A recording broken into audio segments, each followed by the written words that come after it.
जय हिंद साथियों, उम्मीद करता हूँ आप सबकी तैयारी बहुत बेहतरीन चल रही होगी। आज हम बात करेंगे पैट 2022 से जो वैकेंसी निकली थी जूनियर असिस्टेंट की 5512 की, उसकी शॉर्ट लिस्टिंग कब तक आ जाएगी, उसका पेपर कब होगा, क्या अभी भी एग्जाम की तैयारी की जा सकती है, कितने नंबर पर आपकी शॉर्ट लिस्टिंग होगी, सारी हम बात करेंगे। तो चलिए शुरू करते हैं। इस वीडियो को एंड तक जरूर देखना, आपका एक एक डाउट क्लियर हो जाएगा। साथ में मैं बताने वाला हूं कि पैट 2022 में मेरा क्या स्कोर रहा है, मैं वीपीओ मेंस के लिए बैठूंगा या नहीं, और साथ ही उन बच्चों के लिए बुक लिस्ट बताऊंगा जिन्होंने जूनियर असिस्टेंट की तैयारी नहीं की है बट वो अब करना चाहते हैं। तो वीडियो को एंड तक जरूर देखना, आपके सारे डाउट क्लियर हो जाएंगे। तो चलिए शुरुआत करते हैं। इसमें आपके सारे डाउट मैं क्लियर करूंगा। शॉर्ट लिस्टिंग कब होगी, एग्जाम कब होगा, क्या अभी भी तैयारी की जा सकती है, कितने नंबर वाले शॉर्ट लिस्ट होंगे। ये बहुत बड़ी टेंशन रहती है बच्चों को कि पैट में हमारा स्कोर कम बैठ रहा है तो क्या हम शॉर्ट लिस्ट हो पाएंगे या नहीं। चलिए देखते हैं। जैसा कि आप सब जानते हैं कि पद आपके 5512 है। शॉर्ट लिस्टिंग की बात करें तो अगर आपके 54 से लेके 55 नंबर है तो आप बिल्कुल डेफिनेटली मान लीजिए कि आपका 100% इसमें शॉर्ट लिस्ट में नाम आ जाएगा। जैसा कि हम सब जानते हैं कि लोकसभा 2024 के चुनाव आने वाले हैं और उसकी आचार संहिता या तो फरवरी के लास्ट या मार्च के शुरुआत में लग जाएगी। तो आप अपनी शॉर्ट लिस्टिंग मान के चलिए और उसके चुनाव अप्रैल में करा लिए जाएंगे और रिजल्ट उनका मई में आ जाएगा।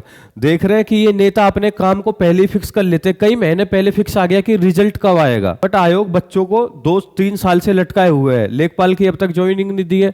अब तक जितनी भी वैकेंसी आई है पैट की तरफ से, लेखपाल की हो चाहे मुख्य सेविका हो की हो, किसी की ज्वाइनिंग नहीं दी है, बट इन नेताओं का काम एकदम टाइम पे चलेगा। चलिए मैं आपको बताता हूँ कि इसकी शॉर्ट लिस्टिंग कब तक हो जाएगी। जहां तक सुनने में आ रहा है कि या तो फरवरी लास्ट में या फिर आपके मार्च के स्टार्टिंग में आपकी शॉर्ट लिस्टिंग की जा सकती है। कंफर्म नहीं पता है कि ये हो ही जाएगी, बट ऐसा अनुमान लगाया जा रहा है। जैसे कि यूपिटर प्लस सी काम करता है, उसका सिर्फ आप अनुमान ही लगा सकते हो कि ये इतने दिन में कर सकता है। तो अगर आपके 54 से लेके 55 नंबर बैठ रहे हैं या फिर 1-2 नंबर माइनस प्लस भी हो रहे हैं तो आप बिल्कुल निश्चिंत रहिए, आपकी शॉर्ट लिस्टिंग होनी 100% तय है। बात करते हैं एग्जाम कब होगा। अगर आपकी मार्च के स्टार्टिंग में शॉर्ट लिस्टिंग हो जाएगी तो आप अपना पेपर कम से कम जून में मान के चलिए। मैं कम से कम बता रहा हूं, जाने को तो ये जुलाई में पहुंच सकता है, क्योंकि आयोग का भरोसा नहीं किया जा सकता। ये कितना लेट काम करता है ये सब जानते हैं। कुछ बच्चों को ये खबर सुन के बहुत अच्छा भी लगा होगा और कुछ बच्चों को ये सुन के बहुत बुरा भी लगा होगा कि हमारी मेहनत जाहिर हो रही है, क्योंकि कितना भी तगड़ा एस्पिरेंट हो, बिना टारगेट को देखे हुए वो अपनी प्रिपरेशन नहीं कर सकता। या तो उसके मन में टारगेट हो कि हाँ जून में पेपर होना 100% तय है तो वो जून तक मेहनत कर लेगा, बट जिस बच्चे को पता है कि तारीख ही तय नहीं है तो वो कब तक मेहनत करेगा, वो भी डिमोटिवेट हो जाता है। तो आपको डिमोटिवेट होने की जरूरत नहीं है। आपका पेपर जून से लेकर जुलाई तक बिल्कुल हो सकता है। कुछ बच्चे खुश भी हुए होंगे जिनकी तैयारी अभी भी कम होगी या फिर उनके मॉक टेस्ट में नंबर कम आ रहे होंगे। अगर आप भी उनमें से एक हैं तो मैं आपको बताने वाला हूं कि आप कौन सी किताब पढ़ें जिससे आपके मॉक टेस्ट में नंबर बढ़ जाए। चलिए देखते हैं। जैसा कि हम जानते हैं कि Hindi, reasoning, GK, computer, UP special, Hindi के 30 क्वेश्चन है, रीजनिंग के 15, जीके के 20, कंप्यूटर के 15, यूपी स्पेशल के 20, यानी टोटल आपका 100 नंबर का पेपर है। अगर आपका स्कोर नहीं बढ़ रहा है तभी ये आपके लिए कारगर है। अगर आपका स्कोर ठीक ठाक आ रहा है जितना कट ऑफ में चाहिए तो आपको ये फॉलो करने की जरूरत नहीं है।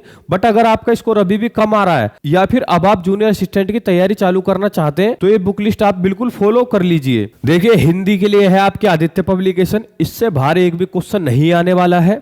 ये आप इस पे बिल्कुल भरोसा कर सकते हैं। अगर आप बोले मुझसे कि सर लूसेंट में और आदित्य पब्लिकेशन में कौन सी पढ़नी है, तो मैं 1 नंबर पे आदित्य पब्लिकेशन को ही रखूंगा। अगर आप जूनियर असिस्टेंट की तैयारी कर रहे हैं तो आप इससे बाहर मत जाना, क्योंकि जो पीसीएस की तैयारी करते हैं वो भी इसको पढ़ते हैं। बात करते हैं रीजनिंग की, तो रीजनिंग में आपकी अरिहंत पब्लिकेशन की है, आप इसको बिल्कुल पढ़ सकते हैं। ये कारगर बुक है, इससे एक भी क्वेश्चन बाहर नहीं आएगा। बात करते हैं जीके की, तो हम सब जानते हैं कि अगर आपके पास लूसेंट जीएस की किताब है तो आप उसी से पढ़िए। मैं यही कहूंगा, उससे बाहर कुछ भी नहीं आने वाला। कंप्यूटर की बात करें तो आप अरिहंत पब्लिकेशन की एक किताब ले लीजिएगा जिसमें थ्योरी रहेगी, और आपकी यूथ कंपटीशन टाइम्स की ये किताब है जो कि है कंप्यूटर प्लानर। जितने भी आपके पेपर हुए हैं, खासकर यूपी के, यूपी पीसीएल के, एग्जीक्यूटिव के, आरओ स्टेनोग्राफर या फिर अकाउंटेंट के, जितने भी आपके क्वेश्चन है इसमें करीब करीब आपके 1134 सेट हैं। अब आप मुझे एक बात बताइए, इस अकेले में ही 1134 सेट है तो ये क्या आपके 15 क्वेश्चन कवर नहीं कर पाएगा? अगर आप थ्योरी पढ़ना चाहते हैं तो अरिहंत की किताब ले लीजिए। अगर आप सिर्फ ऑब्जेक्टिव क्वेश्चन ही सॉल्व करना चाहते हैं तो ये है आपकी यूथ कंपटीशन टाइम्स की कंप्यूटर प्लानर, आप इस पे बिल्कुल भरोसा कर लेना। बात करते हैं यूपी स्पेशल की, तो ये है आपकी फिर से यूथ कंपटीशन टाइम्स की उत्तर प्रदेश सामान्य ज्ञान वास्तुनिष्ठ, तो आप इस पे बिल्कुल भरोसा कर लीजिए, आप इसको पढ़ सकते हैं। अगर आपने थ्योरी पढ़ ली है तो आप इसमें से एमसीक्यू लगा सकते हैं या फिर इनके नोट्स भी बना सकते हैं बिल्कुल अच्छे से। इससे एक भी क्वेश्चन आपका बाहर नहीं जाने वाला है। और आपको थ्योरी पढ़नी है तो आप घटना चक्र की यूपी स्पेशल ले लीजिए, उससे बिल्कुल भी क्वेश्चन आपके बाहर नहीं जाएंगे। बात करते हैं कि मेरा पैट 2022 में कितना स्कोर रहा है, तो मैं आपको बता दूं मेरा स्कोर रहा है 75.5 और परसेंटाइल आई है मेरी 98.5 परसेंटाइल है मेरी, ठीक है। तो मैं वीपीओ के मेंस में भी बैठूंगा और इसमें तो मेरा नंबर 100% आ ही जाएगा। और पैट 2021 में मेरा 82.5 स्कोर था, जिसमें मेरी परसेंटाइल बनी थी 99.62। तो आप मुझ पर भरोसा कर सकते हैं कि मैं आपको जो भी किताब बताऊंगा वो बिल्कुल आपके लिए सफिशिएंट होगी, उससे बाहर नहीं जाने वाला है। अगर आपको ये वीडियो पसंद आई है तो वीडियो को लाइक करें, चैनल को सब्सक्राइब करें और उस वीडियो को ज़्यादा से ज़्यादा शेयर करें।